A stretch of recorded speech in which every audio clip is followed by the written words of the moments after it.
Hi, everyone. Thank you so much for having me today. It's my pleasure to talk about diet and cardiovascular disease, facts and fiction.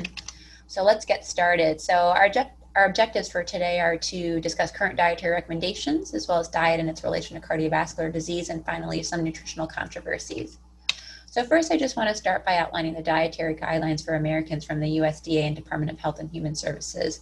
And here you can see that they pretty much suggest that we follow a healthy eating pattern, including vegetables, fruits, grains, fat-free or low-fat dairy, and then consuming less than 10% of our calories per day from added sugars, from saturated fats, as well as consuming less than 2,300 milligrams per day of sodium. I find that these quantifications are hard for our patients to follow, and oftentimes what they look towards are what they see in advertising and branding and what our celebrities tend to promote. And so here you can see a lot of common diets that many of our celebrities follow: the TB12 diet, the Whole Foods diet from Micheline Flanagan, a marathon runner, a vegan or plant-based diet followed by Venus Williams, the no dietary kind of end-all, be-all, eat-all diet followed by Michael Phelps when he was searching for his Olympic gold, and then finally the paleo diet that LeBron James follows, which is consumption of unprocessed foods similar to what hunters and gatherers were eating in the Paleolithic era. So briefly, I just want to touch on a couple of diet types in case some of us are not as familiar with them as others. So the omnivore, vegetarian, and paleo-Mediterranean diets, I think, are all familiar to many of us. It provides enough fat, protein, and carbohydrates to support what we need from a daily metabolic standpoint. I think the key takeaway here is that animal sources for these diets tend to contribute to increases in saturated fat consumption, inflammation, and maybe pro-atherogenic. So ideally, eating unprocessed whole foods is beneficial. From a plant-based standpoint, that also provides enough macro and micronutrients that we need to support our metabolism.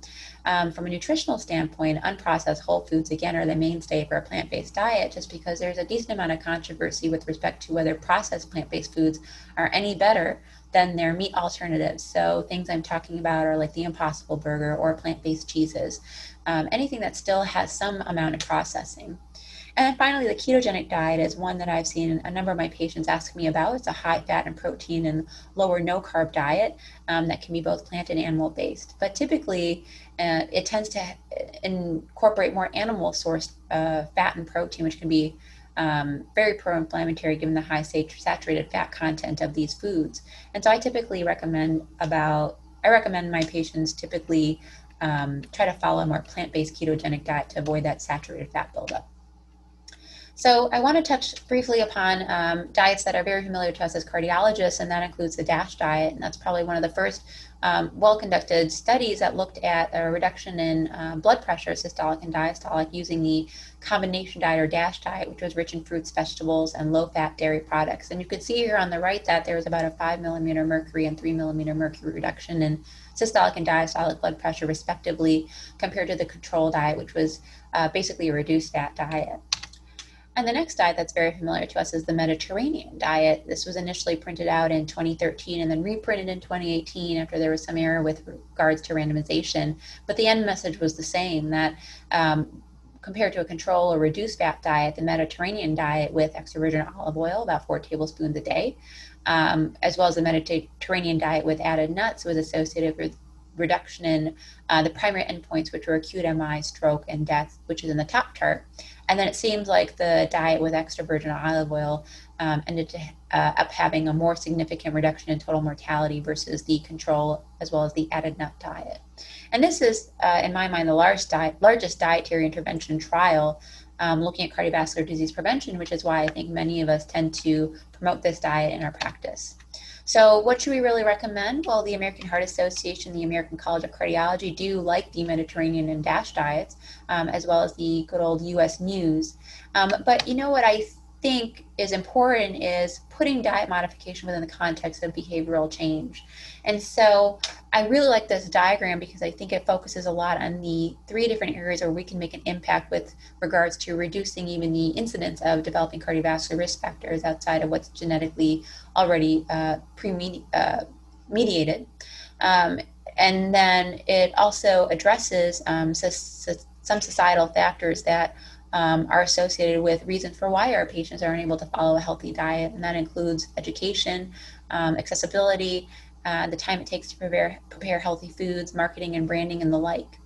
And so I think here if we can actually make an impact on behavioral change, we'll be able to actually make some change with regards to the nutritional quality that our patients are consuming. And again, the focus being whole foods, unprocessed. With regards to specific diets and cardiovascular disease prevention, this figure looked at multiple meta-analyses that evaluated dietary components as well as specific types of diet. And you can see here that processed meats and refined grains were associated with a greater incidence of cardiovascular disease, as was the Western diet, which is kind of the quote-unquote all-American diet that we're familiar with. And then other diets, like the two we've talked about, the DASH diet, the Mediterranean diet, the alternate healthy eating index, as well as the prudent diet, are all associated with a reduction in cardiovascular disease incidence. So there's clearly some benefit to this fruits and vegetables, nuts and whole grains diet versus the refined and processed foods and meat consumption. So what do we typically recommend? I like this table as well as the one on the next slide because it does show the level of evidence for all of these types of foods. And so you can see here that antioxidant-rich fruits and vegetables, green leafy vegetables, protein from plant-based sources are foods that we really encourage our patients to eat, whereas those kind of southern diet pattern foods, canola oil, coconut oil, all of these types of vegetables are foods we would say, consume in moderation or really try to avoid. Other foods that we typically recommend our patients consume, again, legumes, even coffee and tea, based upon some prospective studies, don't seem to be counteractive to cardiovascular disease with regards to providing harm. And then other foods like mushrooms and fermented foods as well, and omega-3 rich foods are foods that we would suggest that you consume more readily.